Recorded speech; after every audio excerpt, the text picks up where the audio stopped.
Hello, welcome to your Fairy Tale Wedding Show. I am your host, Claudia Chen. One of the things you may be considering is whether to get a wedding cake or not. And so if you have a sweet tooth like myself, you're going to enjoy today's episode. With us today is Patricia Drewnowska from Patricia's Cake Creations. I'm super excited to have her on the show. Hi, Patricia. Hi, good morning. Well, good morning. It's a great Sunday morning, and it's great to have you on here. I Uh, hope to bring a little bit of sunshine. yes, and you know what? Anything with cake in it, it's always a good thing. It's been really interesting when I was going through your website to know more a little bit about yourself and your family. Why don't you tell our viewers a little bit about how you and your family got started in the baking business? Well, it literally came as an accident. I have a business commerce degree from Ryerson University, and I decided I was working as a mortgage investment analyst, taking lots of business courses, and I decided to take some cake decorating lessons for fun because I was honestly sick and tired of taking all the business courses. And then I would take the course, I would bring the cakes back to the office because how much cake can you eat if you're taking 2 courses a week? Then my coworkers started ordering cakes from me, like for their kids' birthdays, things like that. So the business started completely and utterly by accident. And as the business grew, my mom joined the business. We bought the building our cafe is in. So her and I are co-owners of the building, and we're co-owners of the business as well. We have employees that work for us, but it's nice to be able to work with my mom. She is actually front of house. She takes care more like the payroll and the taxes and when the customers come in here, booking consultations, things like that. And I get to still stay the baking boss downstairs. Yes, brother also is the pastry chef. That's right, yeah. That's so awesome that all of you are in this business together. So why don't you tell us a little bit about what kind of offerings do you put out for your business? So we do anything and everything. We do a lot of cakes for all occasions. As far as for weddings, we use a cooked Swiss meringue buttercream, so it's not like the frosting American buttercream, so it's not overly sweet. We do French macaroons, cake pops, cupcakes. So of course we do cupcake towers, macaroon towers, cream puff towers, sweet tables, favors, anything and everything, not just for weddings, but for all sorts of occasions. That is a very diverse set of pastries and cakes, and it's always so fun to see all those pictures from you guys. So why don't we go into some of the misconceptions about wedding cakes when people order the Sounds cake? good. The wedding cake is not tasty. So would you be able to say something about that? Not all cakes are created equal. And the same, I give people an example of this. If you take a chicken breast, let's say, and completely kill it, fry it, so it's dry as a bone, but then somebody else that knows how to prepare that same chicken breast makes it phenomenal. You could base your opinion on the horrible chicken breast that somebody else made that is dry and tasteless. But if you do a correct job, it will actually taste good. The same with wedding cakes. I mean, not all cakes are created equal. As I mentioned, we don't use a frosting. So our cakes are made with Swiss meringue buttercream. Our cake layers, we actually bake 3 separate layers of cake for every tier of the cake. So we don't actually bake a tall cake and torch it because we want a much more moist product. We don't use a simple syrup to soak the cakes. I find the texture becomes almost like a wet kitchen sponge when people use like the simple syrups and they douse the cake with it. Our cakes are naturally moist, so they're delicious on their own. The Swiss meringue buttercream, we add pureed fruits when we want to make a fruit buttercream, and we actually puree our own fruits. Wow. We do that because we can't find 100% pure fruit purees on the market. So we puree strawberries, we puree raspberries, and then strain them through the strainer to remove the raspberry seeds. We puree mangoes, and again, we remove the mango fibers because you don't want somebody to think that it's a hair in their cake. For chocolate, we use Belgian Calbo chocolate, and we add the melted chocolate to our buttercream. So you really taste the flavor of whatever you are eating. So a lot of times people come back, they return our cake stands back to us from their wedding, and we often hear, there's no cake left.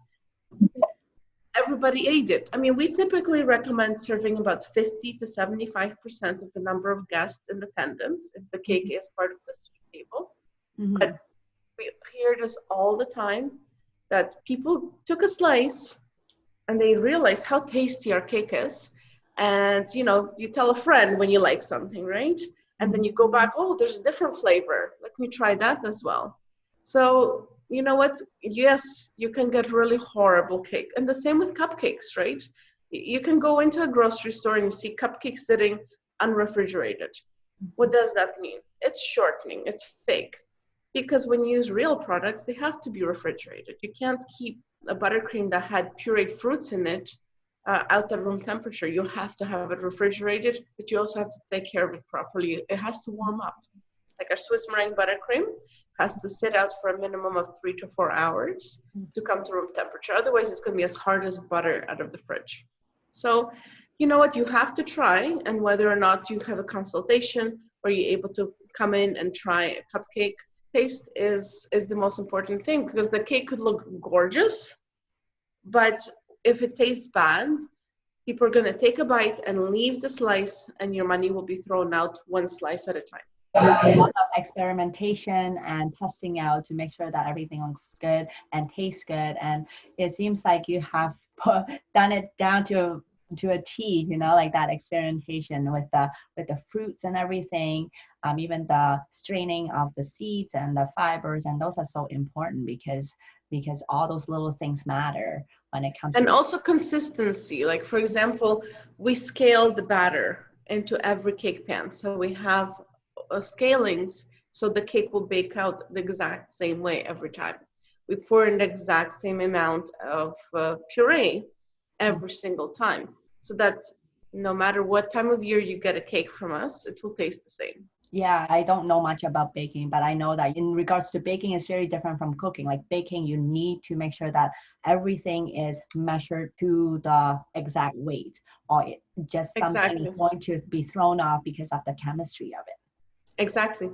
Because otherwise, if you're just going to be like, oh, I'll experiment. I mean, it's okay if you do a one-off at home, but you want a consistent product. You have to do it consistently. Yeah, for sure. Okay, so why don't we move on to the next thing? The misconception is I don't want fondants because we don't eat it. Why should we put fondants on the cake? Well, what I always tell people is you have a friend's birthday. You bought a beautiful perfume set, let's say. You're just going to be like, hey, happy birthday, here's your perfume set. Or you're going to gift wrap that perfume set. And the first thing your friend's going to do is tear the gift wrap apart. That's what fondant is to me. It's essentially a gift wrap on the cake. Sure, we can do buttercream cakes. However, it limits you of what you can do. With fondant cakes, there's still the same 3 layers of cake, 2 layers of buttercream, and there's a layer of buttercream all around the cake. And then the fondant. Fondant is not thick. It's usually about 1/8 of an inch thick. So it's very thin if it's done properly, but it lets you do a lot more things. You can make lace and attach lace, like fondant lace, to a cake. You can paint on the cake. You can do so many more things that give such a beautiful finish to it. And then yes, people will leave it. People won't eat the fondant. Most people. I mean, there are some people that love fondant and they'll eat it, but most people don't. It peels off very easy because it has the layer of buttercream underneath it. And again, does the person save the gift wrap paper from the birthday present, or do they throw it out? It's the same principle. Yes, the fondant will get thrown out, but at least the fondant will go to the compost versus the wrapping paper has to go into to the garbage. With all the fondant, it makes a big difference when you have something very nice and smooth on the outside, and it's a very nice presentation, and definitely is something to consider. And sorry to interrupt, but one more thing too. If somebody wants a specific color, like if you want red, if you were to dye buttercream red, whoever eats that piece will be wearing red on their teeth. Have you ever seen like kids eat like a blue or a red lollipop and then their teeth are that color, their mouths are same thing with buttercream. Because you're adding so much food color into it, it will stain your mouth, it will stain your guest's teeth, versus in fondant, it will not. Oh, okay. I didn't know that, but that's a very good thing to know. Yeah, definitely you don't want your guests to have colorful teeth after your wedding day. Exactly. Okay, so for people who are interested in having flowers, this is the next misconception. What do you say to the people who actually want real flowers put on their cakes? So I tell people this: if I get a beautiful bouquet of flowers and I put it into a vase of clean water, leave it in that water for 6 hours, take it out of that water, would you drink that water? Most people wouldn't. That's the same kind of an idea. Yeah, the flowers are grown to be beautiful. They're grown with pesticides. They're grown with chemicals to make them perfect. They're not necessarily grown to be edible unless they're organic flowers meant for consumption. But then the cost of those flowers will be much, much higher. Another thing is that a lot of florists actually will just stab in the flowers into the cake. They can, if the cake cracks, there's not much you can do. If it splits open and breaks, because you've actually put, a big stem, or a bunch of stems into it, there's no saving it. If the flowers leach into the cake and somebody eats it and gets sick, what are you going to do? Do you want your wedding to be associated with somebody getting sick? They can also give off water, and that can actually, if it's fondant cake, it can actually start melting the fondant and drip. My florist friends that I make cakes for, they always get me to make sugar flowers, always. And that speaks volumes. They have flowers at their disposal, and they'll be doing lots of flowers in centerpieces and decorations, but I'll be doing the sugar flower. If someone is insistent on using real flowers, then we actually have a lawyer's letter that is drafted. If they do want to use real flowers, that they would have to sign the liability letter waiver, and we won't insert it. Because as I said, if I insert the flowers and I take out the dowel and the cake collapses, because you can't see, I don't have x-ray vision, I can't see where the dowels are. I'm placing them for the structural stability of the cake when I'm stacking the cake. Cake cracks, if something happens, there's no fixing it. And actually, I know there's 2 lawsuits currently in Toronto that people actually got poisoned from flowers being inserted in cakes. So I'm not a gambling person. I'm not a risk taker that way. And I don't like to put somebody's health in danger. Sure, you don't want to have anything happen on your big day, right? Anything negative to happen on your big day. So it's better not to risk that. You just and we can create such beautiful sugar flowers, whether it's lifelike or more fantasy flowers, that I don't think it detracts from the look of the cake. I think it adds to it. Yeah, for sure. So for couples who are considering having their cakes ordered or designed, could you walk us through the process of how you go about helping them design the cake, or if there's any steps that they need to be aware of when they're working with the cake designer? I usually recommend for people to kind of Google some cake ideas. As you can see, I have a whole wall of cakes behind me. There's more cakes all around. However, those cakes were made for a very specific photo shoot. And I find when people haven't done much research into what appeals to them or not, they come in and they get overwhelmed, or they say, well, I don't want a gold cake, or I don't want, and a lot of times people have a hard time actually visualizing what they would like the cake to be. There's so many wonderful places you can see photos. You can look on, Google Images. You can look at Pinterest. Type in keywords, and literally you can just sit there and scroll, and then maybe something will appeal to you. Or it doesn't have to be a whole cake. It could be like, well, I like this part of this cake. And then you keep scrolling, well, I like this part of this cake. Because you may not see that in my display, but we can create it, but it also kind of lets you see what appeals to you or not. It's the similar idea as to when you go to try on a wedding gown. There's so many styles, there's so many dresses. You can't exactly go and start trying on every dress because you're going to be there for weeks and weeks. You kind of have to have an idea what you feel appeals to you. Do you want a mermaid style dress? Do you want a princess style dress? Do you want sleeves? Do you want sleeveless? these are things that you would want to kind of consider before going into a gown shop, so you have an idea of what you choose to try on. Doesn't necessarily mean that that gown will look great on you and that's the style you'll finish with, but it gives you a start. And that's what we always kind of suggest.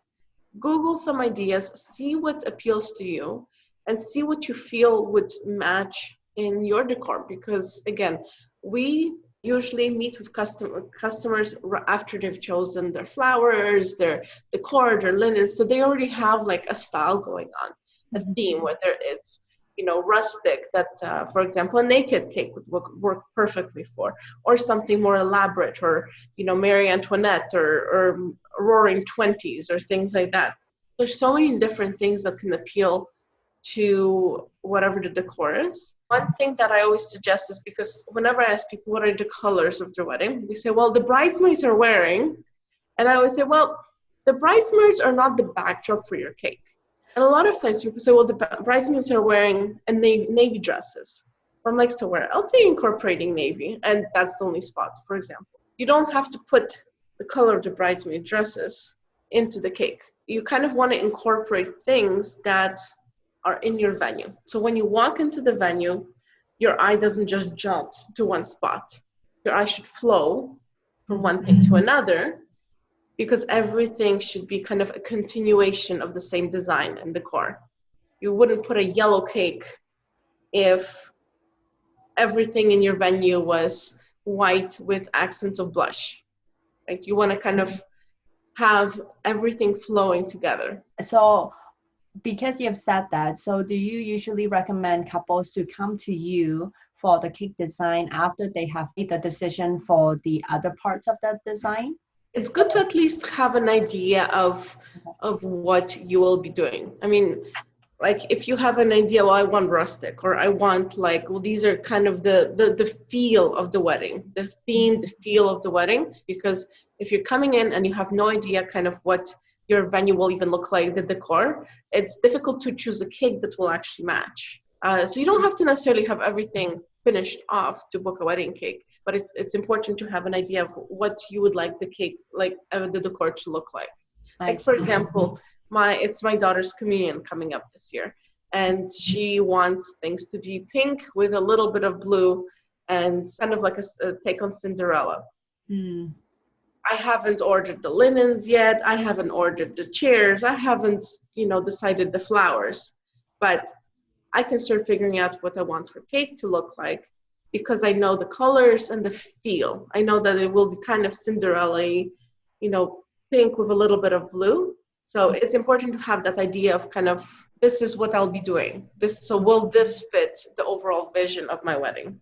Okay, and that's good to know, because sometimes people will be like, well, I don't really know what kind of decorations I have in the venue, but it's good to be able to actually work with a designer earlier so that we can start working on the cake decoration part early. Now, in regards to time, when is actually the best time to come to you to start designing cake or ordering the cake? We've had people that order, 3 months before, and we've had people that order 18 months before. I always suggest the earlier the better. We don't produce hundreds of wedding cakes a weekend, and we personally deliver the cakes. Like, I will personally be delivering your wedding cake. So if I already have so many deliveries, I may not be able to take any more cakes for that weekend, because there's only so much of me to go around to be able to deliver it. And most receptions start at a similar time. We typically deliver the cakes about an hour to 3 hours before the reception starts.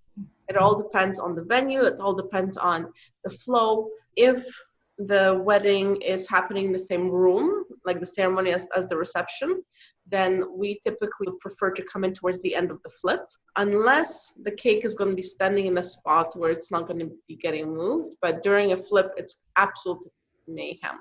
Things are getting because essentially they have usually half an hour to 45 minutes to change the room from ceremony space to reception. Because there's only so much you can keep people outside for cocktail hour. So you really, it becomes a little bit of a danger zone. And as far as going back to the cake design, Sometimes people incorporate beautiful details from their invitations, right? And it's lovely when those invitations will also be the menus, for example, like if everything flows, because an invitation is kind of your preview of what's to come at a wedding. So let's say the invitation has like a rustic, I don't know, like a rustic with gold edging and things like that. And you'll have menus that are like that. And maybe tags for something that kind of carry on things, or table numbers.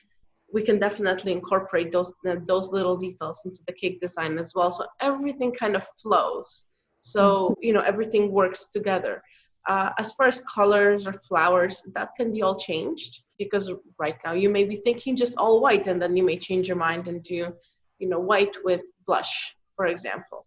That can be changed. As long as everything is communicated to us no later than 2 weeks before the wedding, we can make any of the changes. That's good to know about the 2 weeks turnaround time. So because you were talking about you deliver the cake about 1 to 3 hours before the reception. The reception. Is there anything in regards to the ingredients that the couple should be aware of?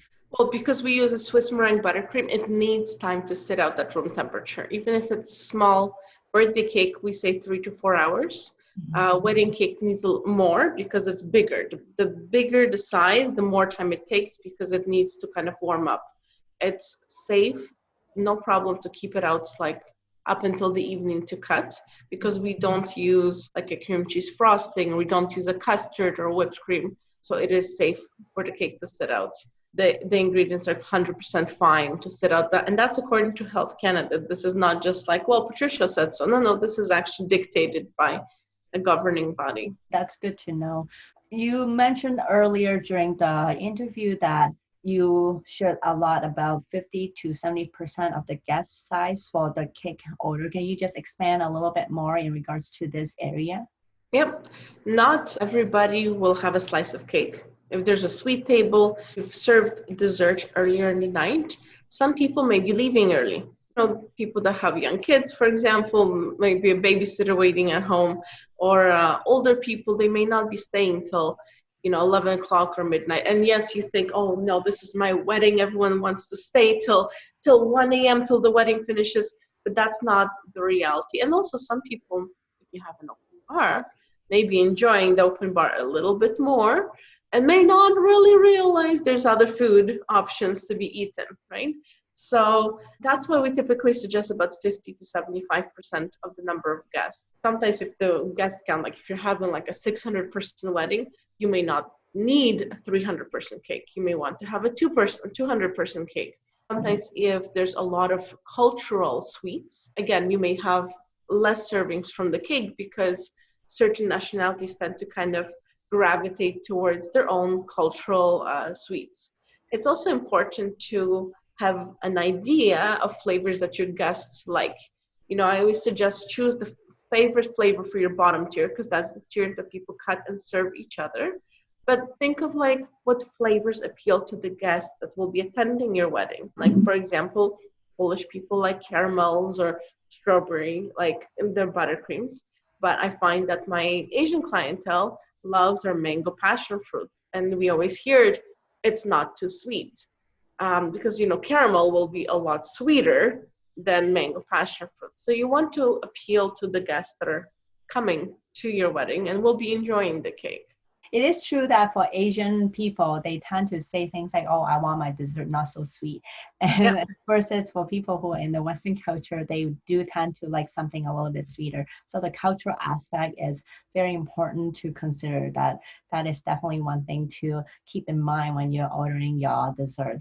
Now, as our interview is coming to a close, I know that you have a special free gift for our viewers. Would you be able to tell us a little bit more about this? I'll kind of give you an idea of sizing of cakes, because people have no idea, like a 4-tier cake serves how many? 3-tier cake. So kind of an idea of sizing of cakes, and also a cutting guide. Just in case if you're serving a cake at home for any occasion, it's good to be able to see how to properly cut a cake. That is really good, because in terms of cutting cakes, no one really actually knows, unless you're in the industry, how to cut the cake. And I usually just end up cutting whichever size I would want. And what is a good portion, you know? It's Exactly, yeah. But that's there is a formula that kind of works the best for it, and that can be used for any occasion. Like for example, if you have a small cake, yes, you can just cut slices, but the larger the cake, you're not going to cut a slice that's this big. So you mhm. kind of have to cut an inner circle and cut towards that. So here, Oh, that's a big trick even for any occasion. Now, as a bride, you shouldn't have to worry about cutting your cake because hopefully your venue knows how to do it. Most venues do, but it's also a good kind of tool for everyday life. yeah, it is for sure. Thank you so much for your generosity. And thank you for taking this beautiful Sunday out to have a chat with us. I It know was you're my very pleasure. busy, and it's good to be able to chat with you. Thank you so much, Patricia. Thank you so much. It was my pleasure. Okay, bye. Bye.